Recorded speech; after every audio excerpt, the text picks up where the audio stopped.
Well, good morning, CSL Parker. And also, good morning and welcome to our global family who are tuning in to join us today. I'm Dr. Nadine Rogers, and I'm always grateful to share the principles of living a spiritual life with you. The Centers for Spiritual Living teaching theme for May is Holy, Holy Uprising.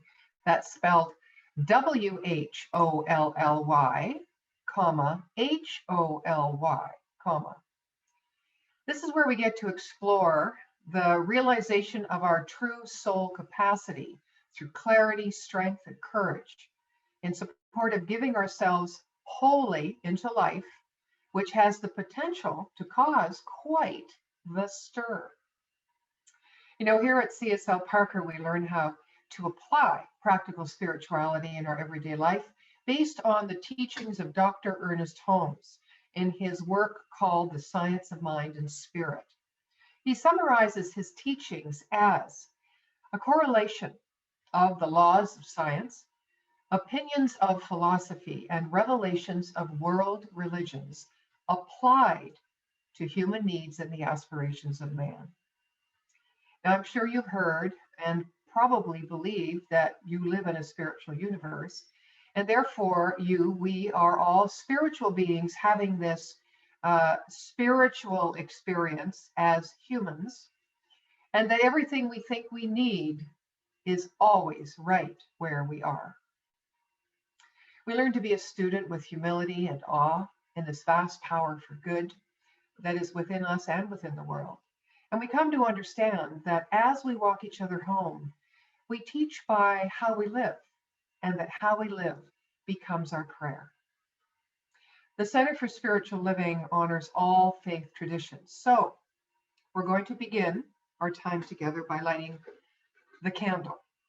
This is the Unity Candle, and we honor all faiths through Spirit as the light that radiates as one life, one love, one in grace, harmony, and peace forevermore. Fundamental to this truth is the unifying nature of all these diverse faiths and thoughts and experiences, which we will honor here today as we share our message. I find that acknowledging both my multiplicity and my unity gives me a greater sense of inner peace. So, knowing that the truth of all life is sourced and present within each one of us, we know you are blessed right here and now. So just sit back and relax and enjoy your time with us, beginning with what's happening at CSL Parker. Good morning, CSL Parker. Be sure to stay tuned in after today's service for After Chat with Dr. Vern at 11 o'clock. This is a platform to share your thoughts with others and gain clarity about the message delivered by Dr. Ken Gordon, What is Ours to Do? On Thursday, June 3rd, join Dr. Yvonne Levy as she facilitates Spiritual Living Circles.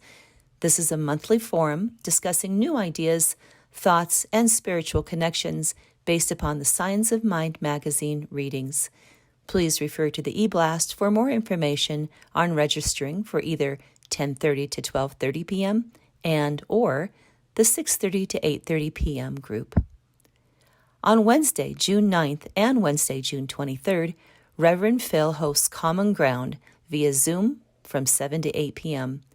Discussion includes honoring our diverse perspectives, yet ultimately recognizing our common ground where spirit is at our core. The Zoom link and passcode is in the e-blast. Now, please sit back and relax as we enjoy beautiful music. 2, 3, go.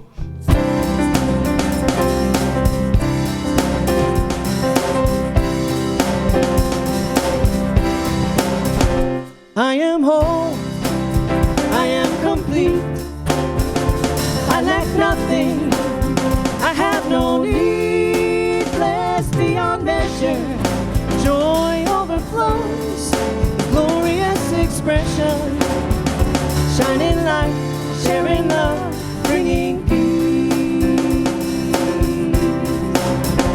I am whole, I am complete,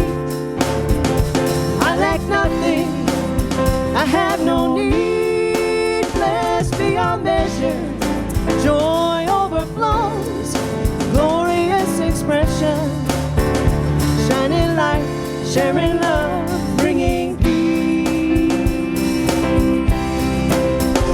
I am whole, I am complete, I lack nothing, I have no need. Blessed beyond measure, joy overflows, a glorious expression, shining light, sharing love, bringing peace. Shining light, sharing love, bringing peace. Shining light, sharing love, bringing peace.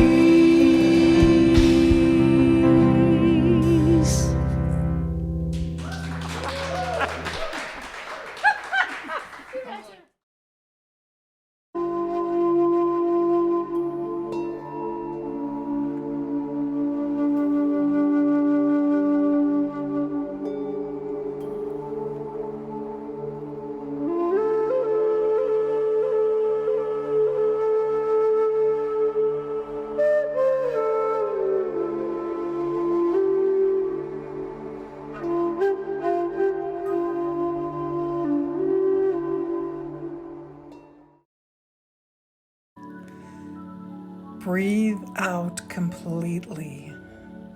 Then take a deep breath in and hold it.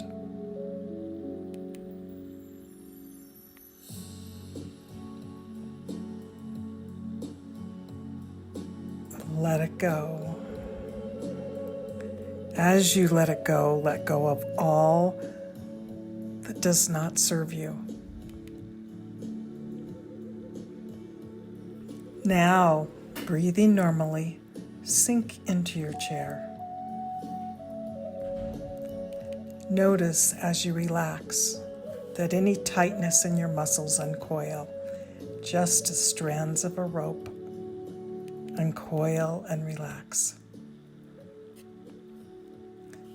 Imagine in your mind's eye a beautiful crystal staircase that takes you upward step by step. And as you climb easily upward, the veil surrounding you is gradually lifted and all separation from Source falls away. With each step you gain peace, clarity, wisdom, and joy. With each step you feel divine love that embraces and infuses your very being.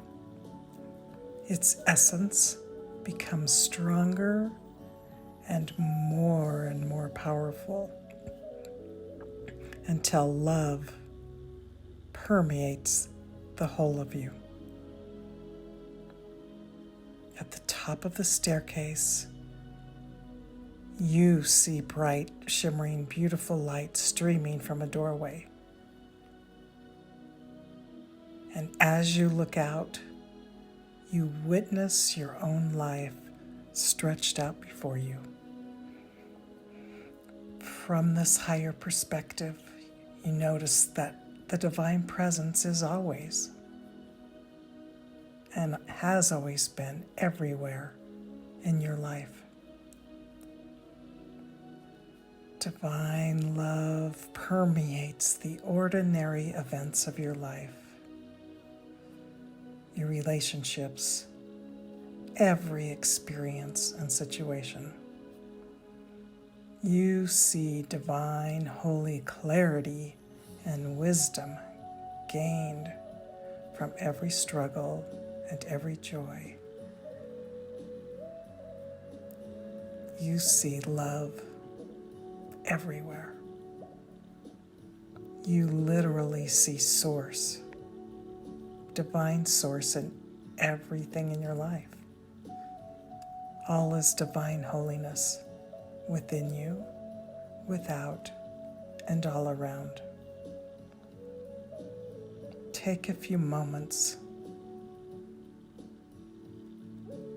to absorb this divine vision.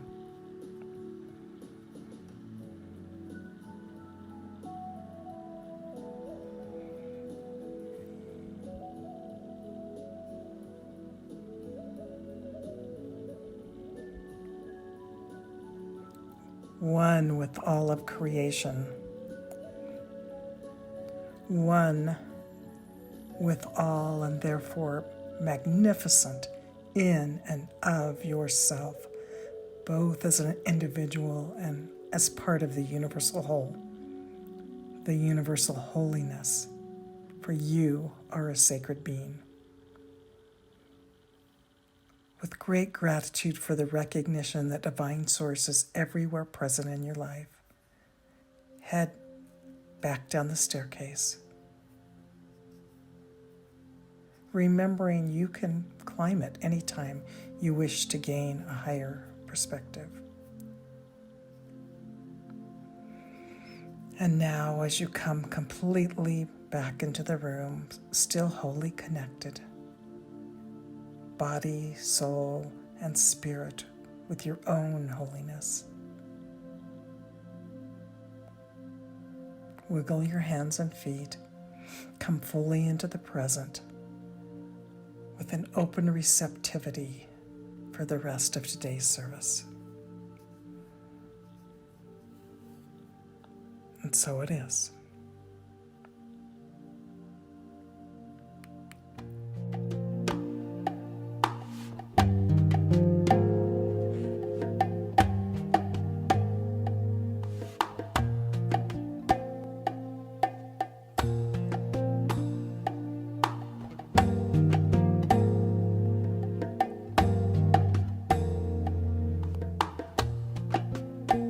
I see the beauty in you. I see the power in you. I see the greatness in you, and so it is. I see the child in you. I see the sweetness in you. I see the softness in you, and so it is. I can see it. It's right there before me. I can feel it deep in my soul. I just know it, that you are an angel full of magic and power and pure sweet love. I see the goodness in you. I see the wisdom in you. I see the strength in you, and so it is. I see the joy that's in you. I see your light shining through. I see the love that's in you, and so it is. I can see it.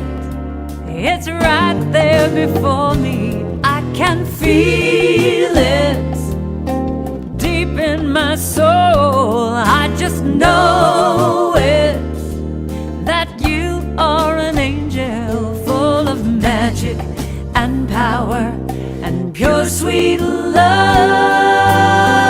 I see the grace that's in you. I see the courage in you, and I see the heart that's in you, and so it is. And I see the beauty in you. I see the power in you. I see the greatness in you, and so it is. I see the beauty in you. I see the beauty in you. I see the power in you. I see the power in you. And I see the greatness in you. I see the greatness in you.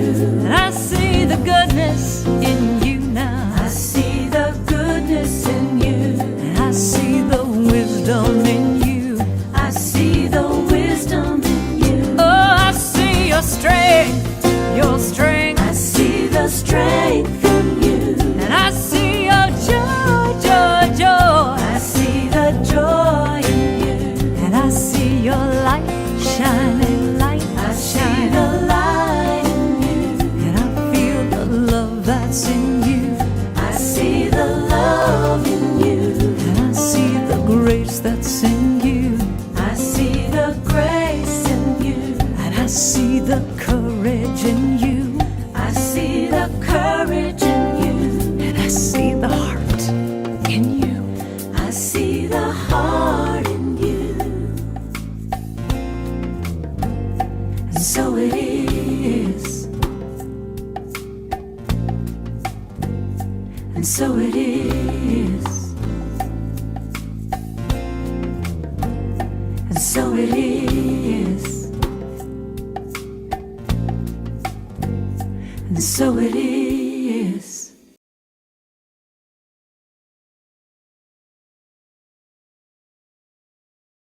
I've got to tell you, to begin this, I really want to speak the word of Parker, Colorado in here, because our brothers and sisters from the center with Dr. Nadine Rogers are joining us this week to find out what's ours to do. And so I want to tell you that we're part of a large organization, and there are hundreds of thousands of people that participate on a regular basis. We're seeing several of them here, but I will share with you that Parker is a little gem of a church in Colorado, not far from Denver, and it is a sweet, sweet place, and I welcome you here personally and let you know that you're loved and honored. Aww. Aww. The title of today's talk is What is Ours to Do? So I thought that I'd start off right away by letting you know exactly what it is that is ours to do. Now, what I'm going to tell you probably isn't enough. You know, there's so much for us to be able to do in this time that we're in right now, this pandemic time, this time where so many social changes are taking place, so much is happening in the world around us, so much new is coming into the world, and I don't know about you, and I won't speak for you, but I'll speak for myself, is that sometimes I find myself being pulled away from my vision, pulled away from my values, pulled away from my mores, finding myself in a circumstance where my opinion seems to be outweighing my belief in my values. And I'll share with you what it is that you need to do at this time, what it is that is ours to do. At least it's the starting point, because once we start, everything else will be drawn and gathered together so that we can establish and figure out what it is that we need to do next. But the first step, the first thing we need to do is we need to stop changing our values to meet our opinions and instead start changing our opinions so that they match our values. It's a requirement. It's necessary right now all around us with what's going on. And when I talk about values, I'm talking about, for me, the values that you can find at csl.org, at the organizational design model. If you Google it, you'll find what the values of this teaching are. But also, it's important for me to let you know that they don't have to be your values. But each and every person here has values. And those values can't go out the window as the baby with the bathwater. Instead, what we need to do is we need to stand up for them, and we need to put them forward as the priority in our life, in our experience, in our expression, rather than allowing them to become the dross that falls by the wayside according to our opinions. You know, one of my values, first and foremost, is to love. It also is to have compassion. It's also for equality, for understanding, for appreciation, for a recognition and knowledge and knowing that we have the ability to be able to share with the world, and that there is no reason and no excuse for people to go hungry, for people to go without education, for people to go without medical care, for people to go without the basic human rights that we have built as a society over the last 10,000 years. It's all there, and it's all part of the evolution of life, and what we're being drawn and attracted to is to evolve. What's happening to us around us right now is really a catalyst for the evolution of humanity. And we will achieve it if we make sure that we lay our values before us rather than our opinions. Now, many times I find that my opinions actually taint my values and how I look. And I'll give you an example. I'll give you a brief example. You know, every day if I go downtown, which these days it isn't every day, it's maybe twice a week. But nevertheless, as I'm driving, I go downtown, I'm driving back home again, and I come to one corner which I have to go across. And every single day there's a gentleman out there, different gentleman each day. It's not the same guy, but he's got a sign saying, "Every little bit helps. Please share, please give to me, please pay me something." The other day I was down at our local hardware store, and I was picking up some lumber to build my deck with. And there's a lot of heavy lifting involved, there's a lot of work involved. And I really was wishing or choosing that I had somebody who was there to help me, perhaps could give me an assistance to be able to get what it is that I want to get done. And I can remember driving by there, and believe me, this is where my opinion comes in, and my value goes out the window. I remember driving up to the stop and there it is. And I'd like to point out that the sign didn't say looking for work, willing to do something in return for you giving me something. And I'll share with you, and I'm ashamed of it to a large degree, but my opinion, my critique came out in such a way that it totally discounts the values that I have on compassion, on understanding, on appreciation, on supporting, on allowing me to be able to help humanity. Instead, what comes out is this grinchy old man behind the wheel going, I can't even say it in public. Why don't you get a job? Why don't you help me out? Why don't you ask for something and I'd be willing to provide it? I'd be willing to give you something in return for it. I don't know about you. I don't know what your judgment level is on that circumstance. I don't know the gentleman's circumstance. I don't know how he was raised. I don't know the circumstances that he had. And as I'm driving up to my home in the hills, my home that's developed and built on the privilege that is mine, I will tell you something, is that my values disappear. So it becomes an exercise for me every time I go downtown. As I pass that corner, the exercise is for the next mile and a half as I drive to get home, is I begin to research and look within myself and say, you know, what the heck's going on here? Do I have no compassion? Do I have no love? Do I have no understanding? That's the self-reflection that is mine to do, and I believe it is something that is ours to do, which is to stop allowing our opinions to reflect on our value, or to change our values, and instead making our values change our opinions. To be able to concentrate and focus on being able to develop and work that. And it takes work for me. This isn't the only case it happens. This isn't the only time it occurs to me. When I see someone interrupt our live stream with sales pitches, that bothers me as well. It's something for me to work on. It's something that the universe is telling me, this is yours to do. This is what is required for you to be able to move in to a new way of being and a new way of life. You must learn how to overcome and step over it. With everything that's going on in the world around us, with the new way that we have you noticed there's a new way that we're supporting or funneling through our governments, different projects, different things, and most of them are absolutely marvelous, but I turn on the TV, I watch the television, and automatically if I hear something that is opposed to what my belief is, which is really opposed to the way that I was raised and what I was accustomed to and what I had to go through to get where I'm at, etc., etc., etc., those are all my opinions. And all it does is stall and retard our ability to be able to move forward into a greater life and a greater way of being. So what's mine to do is to change my mind, to begin to look at it from a different way. I was watching Malcolm Gladwell this week, and he was talking about a study that was done for a soccer team. And he said the soccer team decided they were going to invest money to improve the team, which shouldn't be a surprise because I believe that they do it all the time.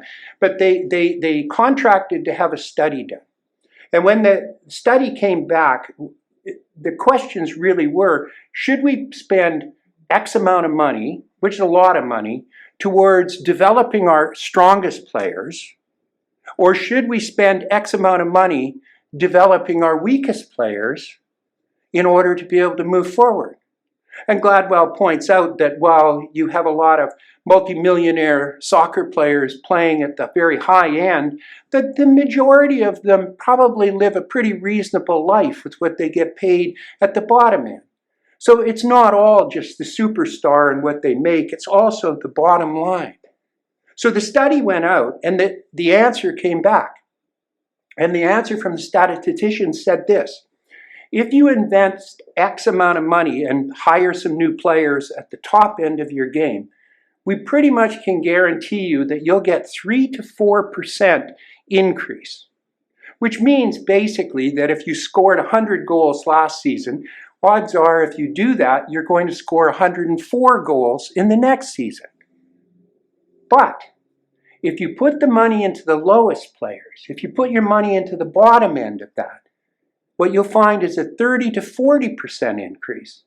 So instead of scoring 100 goals, you'll score 130 or 140 goals.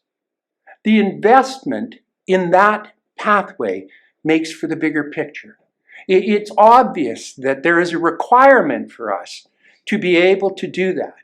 And the only thing that restricts and stops us, or the only thing that restricts and stops me, is my understanding of how life used to be and what it used to be like for me to be able to get to where I'm at.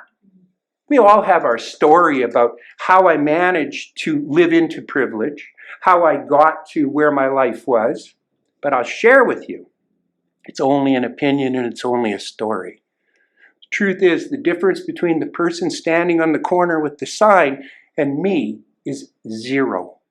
Because there's only one thing that is going on, there's only one thing that is happening.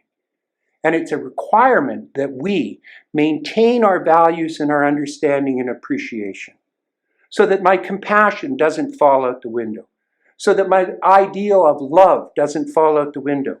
When I see something that shows up, that touches something from my past, which doesn't even make sense in today's world, and odds are won't make sense tomorrow. Several years ago, I gave a talk in Salt Lake City, I think it was, at a conference that I was at. And I spoke about a kayak trip that my daughter and I had. And we went with my brother-in-law, my sister, and my niece. And we had 3 boats, 2 double sea kayaks, 2 double passenger sea kayaks, and 1 single kayak. And I remember that we went to the Broken Group, and we went out for 14 days. And we traveled around the Broken Group, and it was marvelous. And the Broken Group is a group of 100 plus islands that's just off the west coast of Vancouver Island. They're small islands. And it was one of the most glorious, ecstatic things I'd ever done in my life. It was absolutely spectacular. We got a time when the weather was wonderful, and we got out on the water and we kayaked, and we were in good company. And we were with a group of other people that were kayaking with us, and we made good friends with it. And we traveled, and the water was crystal clear. You get into the tidal pools, and you could see all this wonderful wildlife or marine life beneath us. That there was sections and places in it where you could kayak between the islands. And some of the islands were no wider than, let's say, 50 feet apart. So it was like being on a river as you kayaked through. And there was some spectacular things we saw. We saw abandoned villages that had turned into cemeteries with the tall cedars and with the haida huts that were built and the totems that had fallen over. When we would stop for lunch or stop for the night and set up camp, what we would do is you'd have to look at where you're going, because you never knew whether the grizzly bears were going to be there or what kind of wildlife was going to be on shore. So you had to keep an eye out. It was one of the most spectacular things I'd ever done. And we kayaked for 5 or 6 days, and we had just a great time. Every night was enjoyable. The daytimes was filled with great physical activity, and we all felt good and tired and well rested or well used at that particular point. And I can remember we stopped at this one place that we spent the night at, and the next morning we had a major thing to do. We had to cross what was called the Coaster Channel. Now, the Coaster Channel is a channel where there's huge swells that come through, and they push their way through. When the tide's coming in, they go to the west. When the tide was going out, it goes to the east. And the problem was that we couldn't see the other islands. Where we were and where we were kicking off to and where we were headed to, we were going south, we couldn't see the island we were going to. So as part of the course of sea kayaking, we all had charts that we put in front of us, like a teleprompter. And we all had compasses hung around our neck, because it was vitally important that we find and make a track to the next island, because it's on the west coast of Vancouver Island, and if you miss that little dot of land, you could very well end up in Antarctica. You had to be clear and defined in where you were going and what you were doing. So I can remember it was a beautiful sunny day, and we pushed off from the beach and we headed out, and there was myself and my daughter Kelsey in our double kayak, and my brother-in-law and my niece Caitlin were in another double kayak, and my sister was alone in a single traveling between. And as we took off from the shore, I could remember as we got out into the deeper water, I could look over, and you'd look over, and we were so close together. It was like me and Neil. It was 10 feet apart as you were kayaking out there, and you're carrying on a conversation. And I remember when we got out towards where the swells were, that I looked over to see my sister at one point, and I couldn't see her. She was gone. And I looked around. I was a little bit panicked, to be honest, and I looked around, and finally I looked down to give you an idea of the immensity of the swells. When I looked down, she was like 30 feet below me in a valley of water. From this view, it looked all flat, but the valley, she was 30 feet down. And about 5 minutes later, I looked over again, and she was about 30 feet up. And the swells were just coming through. And that's why it's so important to have the chart, so that you knew your heading was going to be X, and you had to head for that heading, no matter what. And you had to keep moving because the currents would drift you if you didn't. So you just kind of pointed at 90, and you headed for 90, and you paddled there, and you kept moving all the time. You could never stop, because the minute you stopped, you would be like a cork in a stream. You'd be bobbing along with the vagaries of whatever the sea was doing at the time. And so we're heading across there, and we're kayaking, and we're moving along, and we come to a point on our way there where you can't see anything in front of you except a wide open horizon. And if you look back, you couldn't see anything either. We'd lost sight of the island we just left. And so we're headed across there, and totally dependent upon our compass and upon our chart. It was pretty good. It was pretty nice initially because we were together. So everybody knew what they were doing, and we could talk about it and put our opinion as to whether or not we were headed to where we needed to go. Then the fog came.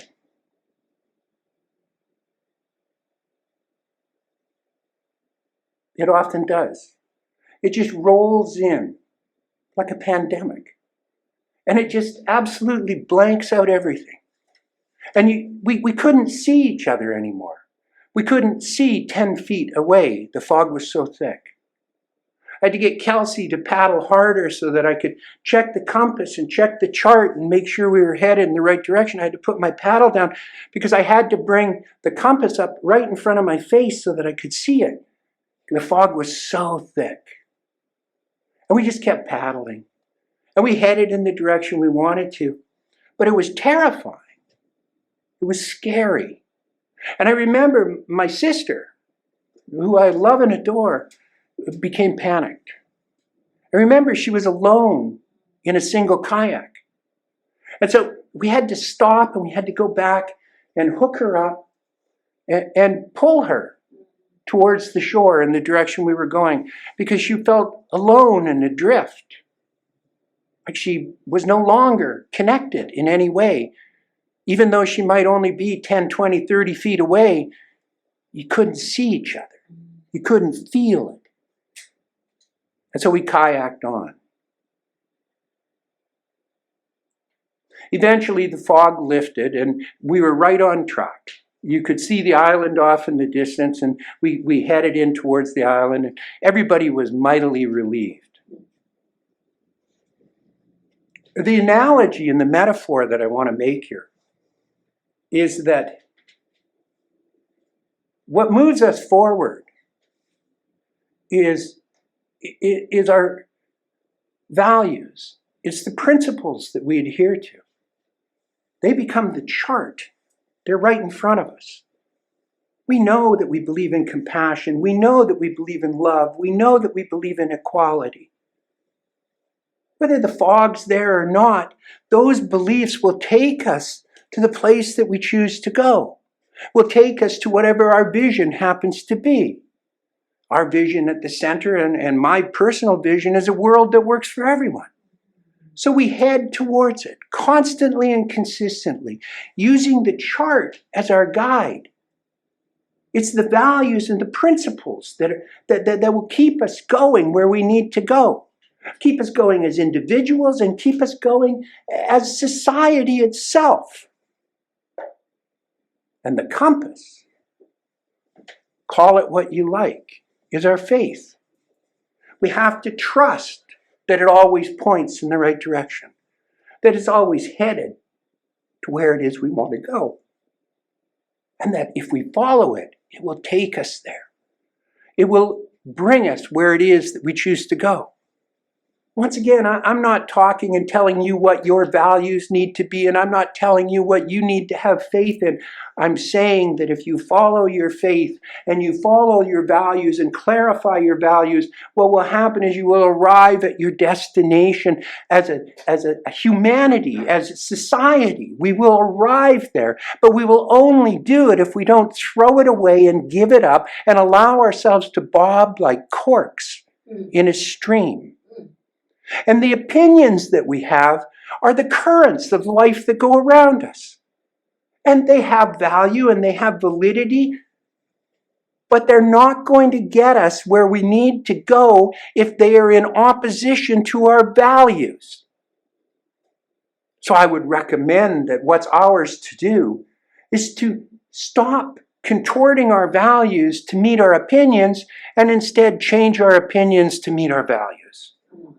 I can't possibly have gotten across the Coaster Channel if I had thrown the compass away and thrown the chart away. If I'd gone on, all I need to do is keep paddling in any direction. I would have been lost, you would have been lost, everyone's been lost.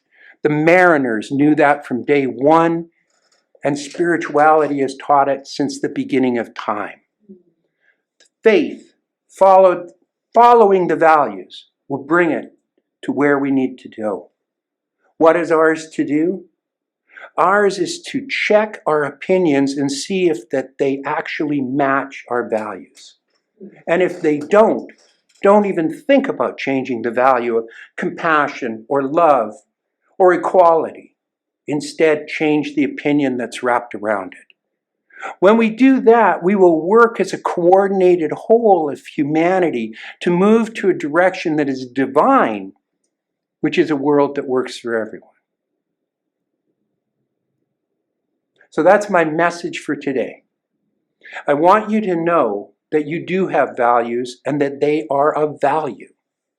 I want you to define what those values are for you before you make that decision next time. I know that on my way home today, I'll probably go past that same corner and there will be the person with the sign. And I'm not saying that I've healed it. But I am saying this, I'm going to look at it. I'm going to check out and see whether or not it actually reflects my values or whether it reflects some opinion that I have about how life should be according to Ken, as opposed to how life should be according to life itself. God bless you. Know you're loved and honored. Talk to you next week.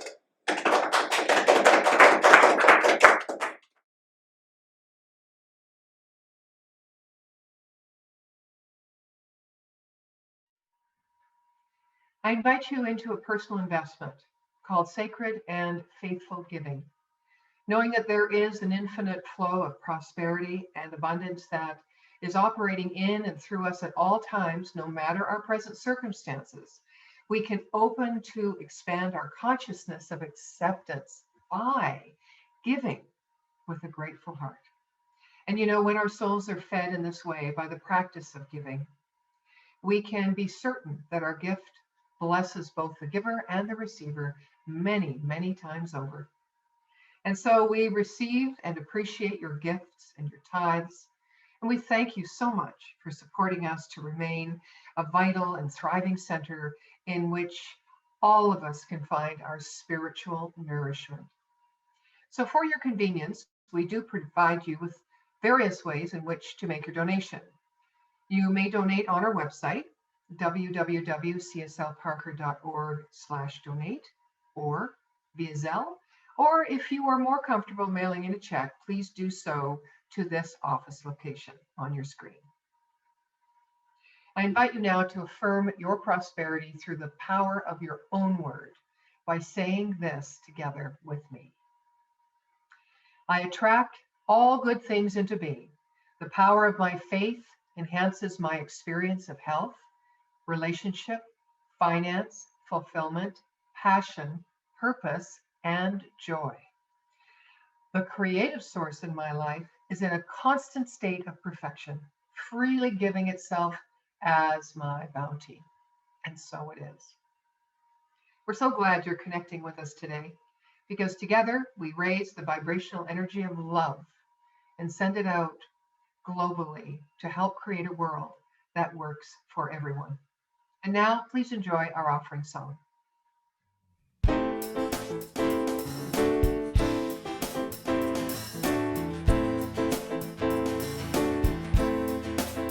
God is my source, God is my power, God gives me everything I need. So I give thanks for all my blessings, God gives me everything I need. God is my source, God is my power, God gives me everything I need. So I give thanks for all my blessings. God gives me everything I need.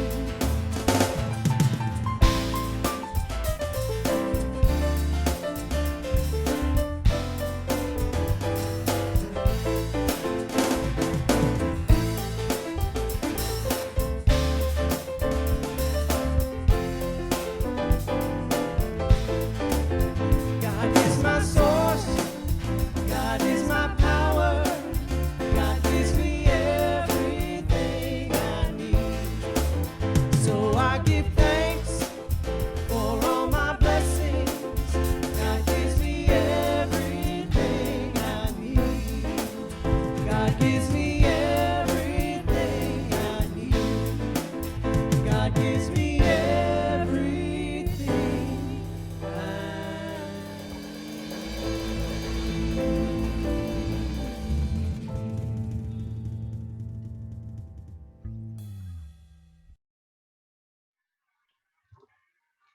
Let us join together in prayer. Oh my, we've been blessed by everyone's presence here today and the presence of all those who came together this morning from far and wide. All is well here. You know, as we continue to shift and change and welcome through welcoming our own curiosity and our courage to ask the deeper questions, we remember to take that gentle pause and see where we might feel disillusionment that lies within us. And it is in this moment that we can more lovingly embrace our humanity, our sacred humanity, our divine humanity, and the divinity in all living things. It is in this moment that we breathe deeply in gratitude for the life we have been given and for the knowledge that spirit is present, accessible, and moving within the life of all humanity in perfect right action, guiding us and it in ways to unconditionally nourish and support ourselves, because we are the gift of God. And in this, we leave no stone unturned.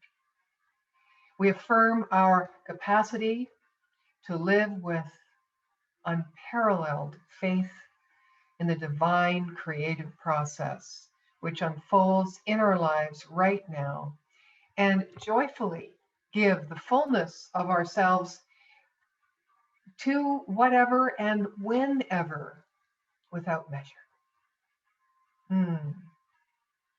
Isn't this wonderful? We take each breath and make it an opportunity to affirm the presence of the Most High, expressing and experiencing itself right where we are. Oh, life is such a blessing. Thank you, Spirit. We are a blessing. It is a blessing, all of it. And so it is. Amen.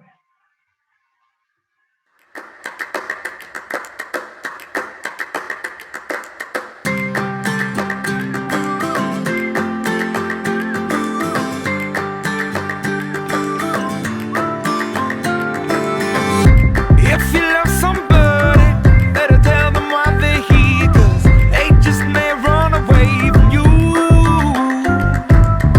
You'll never know quite when, well, then again it just depends on how long the time is left for you. I've had the highest mountains, I've had the deepest river. You can have it all, but life keeps moving. I'll take it in, but don't look down. 'Cause I'm on top of the world, eh? I'm on top of the world, eh? Been waiting on this for a while now, paying my dues to the dirt. I've been waiting to smile, eh? Been holding it in for a while, eh? Take you with me if I can.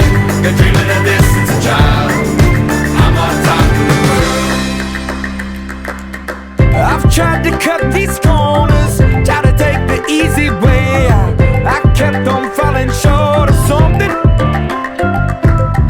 I could've gave up then, but then again I couldn't have, 'cause I've traveled all this way for something. I take it in, but don't look down. 'Cause I'm on top of the world, eh? I'm on top of the world, eh? Been waiting on this for a while now, paying my dues to the dirt. I've been waiting to smile, eh? Been holding it in for a while, eh? Take you with me if I can. Been dreaming of this since a child. I'm on top of the world.